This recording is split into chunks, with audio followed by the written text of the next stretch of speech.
Welcome to my channel. In this video, we are going to solve the analysis of LTI system problem using Fourier transform. Okay, so in previous video, we solved one Fourier transform problem. Okay, similarly, now we are going to solve one more problem. So here you see the question, an LTI system is represented by the following differential equation. This one, determine the impulse response of the system using Fourier transform. Okay, so you see the same problem, similar to this problem, we solved in Laplace transform also. Okay, so you check the previous videos, analysis of LTI system using Laplace transform. Okay, I posted 5 or 6 videos that is analysis of LTI system using Laplace transform. So similar to that one, here in the question they are mentioning it as using FT. FT means Fourier transform.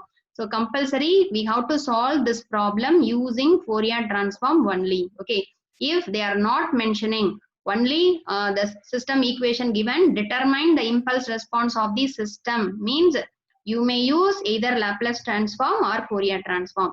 But here in the question using Fourier transform it is mentioning, so we must use the Fourier transform only. Okay, so it's a April 2018 question. So it is a very simple question. Okay, so within 5 minutes we can solve. So what are the given data? First one, the differential equation of the system is given. Okay, so this equation, it relates x of t is the input to the system, y of t is the output of the particular system. So the equation which relates input and output, it is called as a system equation. Okay, so this system is a LTI system. What is LTI?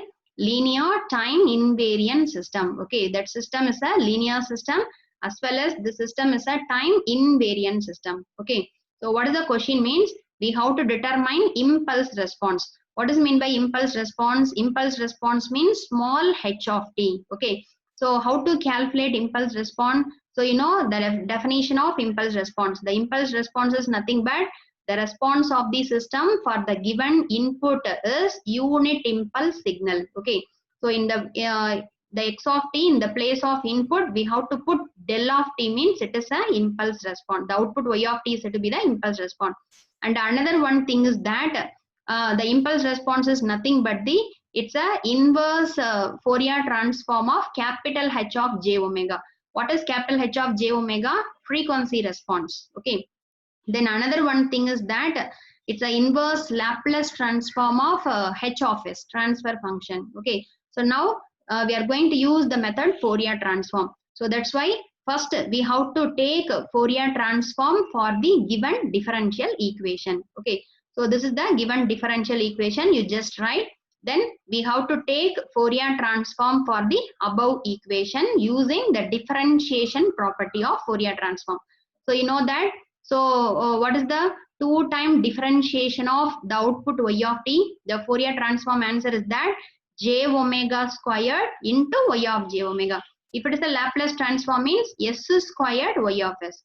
Okay, so in the place of s, you just substitute j omega. So the Fourier transform of the first term is j omega squared into capital Y of j omega plus the constant 3. You keep, that is what is the Fourier transform of dy of t divided by dt? J omega into y of j omega. Okay, capital Y of j omega plus 2 into what is the Fourier transform of y of t? Capital Y of j omega equal to 2 into what is the Fourier transform of x of t? Capital X of j omega. Okay, so you just take this the first step, first and foremost step. So here in the left side term, y of j omega term is common. So you take it outside. So j omega squared plus 3j omega plus 2, which is equal to 2 into x of j omega. Okay, so from that you find the ratio y of j omega by x of j omega. So you keep this y of j omega as it is. This x of j omega, you give it to the side. So that's ratio which can be written as 2 by this term. Okay, so what is y of j omega divided by x of j omega? This ratio we are calling it as a frequency response, h of j omega. Okay, so our question is that we have find the impulse response of the given system. So what is mean by impulse response? Small h of t. So what is the relation between small h of t and capital H of j omega? For the h of t, if you are taking Fourier transform, means the Fourier transform of impulse response is said to be the frequency response. Okay, so now we are having frequency response.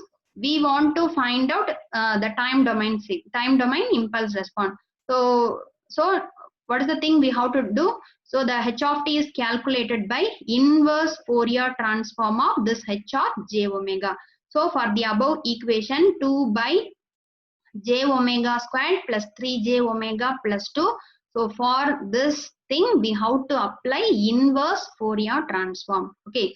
So similar to inverse Laplace transform, using partial fraction method, we have to do it. Okay.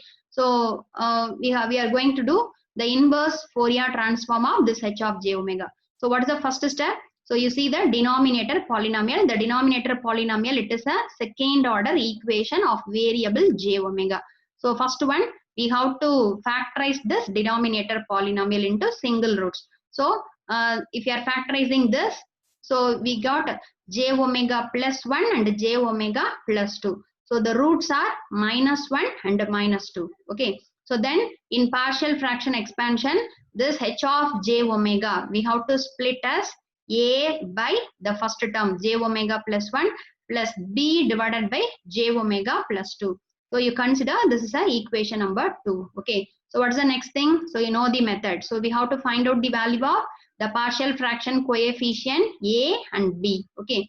So how to calculate a? So a is nothing but what is the value under a? J omega plus 1 multiplied with this total left-handed function h of j omega at j omega equal to minus 1. Okay. So now we have to substitute the value of h of j omega. What is h of j omega? 2 by this one. So here the j omega plus 1 cancelled. So now in the remaining value, we have to put in the place of j omega minus 1. So if you are putting minus 1 here, means minus 1 plus 2, so 1. So 2 divided by 1, 2. Okay, so a is 2. Similarly, we have to find out the value of b. So b is, what is the value under b? J omega plus 2 multiplied with h of j omega at j omega equal to minus 2. Okay, so here the second term cancel. So in this, instead of this j omega, you put minus 2. So here the answer is in the denominator minus 1. So 2 by minus 1 minus 2. So the AB value is calculated. What is the next step? We have to substitute the value of A and B in equation number 2. That is this partial fraction expansion. Okay. So the h of j omega equal to 2 by j omega plus 1 minus 2 by j omega plus 2. Okay. So now we have to take inverse Fourier transform for the above equation. Okay, so if you are taking since we want the impulse response small h of t. Okay, so what is the relation between h of t and h of j omega? The inverse Fourier transform of the h of j omega is said to be the impulse response h of t.